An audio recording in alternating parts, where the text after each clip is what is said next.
Masinton bongkar obrolannya dengan Prabowo Gibran usai dilantik jadi Bupati Tapteng. Hebat sekali. Bupati Tapanuli Tengah Masinton Pasaribu mengungkapkan isi obrolannya dengan Presiden RI Prabowo Subianto dan Wakil Presiden RI Gibran Rakabuming Raka usai dilantik di Istana Kepresidenan Jakarta. Masinton mengaku sempat bicara dengan Prabowo dan Gibran saat dua pemimpin bangsa itu menyalaminya setelah acara pelantikan. Selanjutnya, ia juga mengungkap perbincangan singkatnya dengan Gibran. Intinya, mereka berdua saling menyapa dan bersalaman. Diketahui Masinton Pasaribu seorang politikus dari PDIP yang bersama pasangannya Mahfud Effendi berhasil meraih kemenangan dalam hitung cepat Pilkada Tapteng 2024. Keberhasilan mereka mengejutkan banyak pihak, mengingat pada awalnya nama Masinton sama sekali tidak pernah disebut-sebut sebagai calon Bupati Tapteng. Masinton Pasaribu lahir di Sibolga pada tanggal 11 Februari tahun 1971.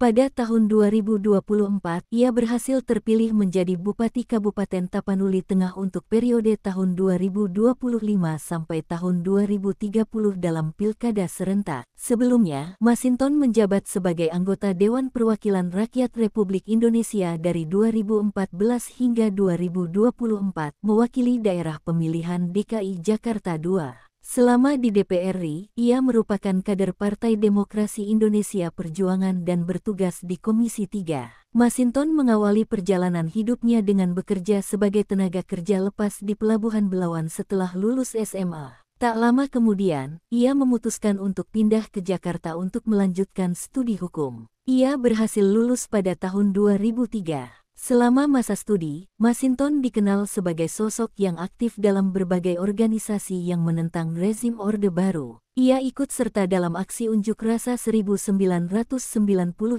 yang berujung pada jatuhnya pemerintahan Soeharto. Setelah lulus dari bangku kuliah, Masinton memilih untuk bergabung dengan Gerakan Buruh berjuang untuk hak-hak pekerja. Pada tahun 2004, ia memutuskan untuk bergabung dengan Partai Demokrasi Indonesia Perjuangan. Bersama sekitar 50 penggiat lainnya, Masinton menjadi salah satu pendiri REPDEM yang merupakan sayap organisasi PDIP. Ia juga dipercaya untuk menjabat sebagai ketua REPDEM yang menandai awal karir politiknya di partai tersebut.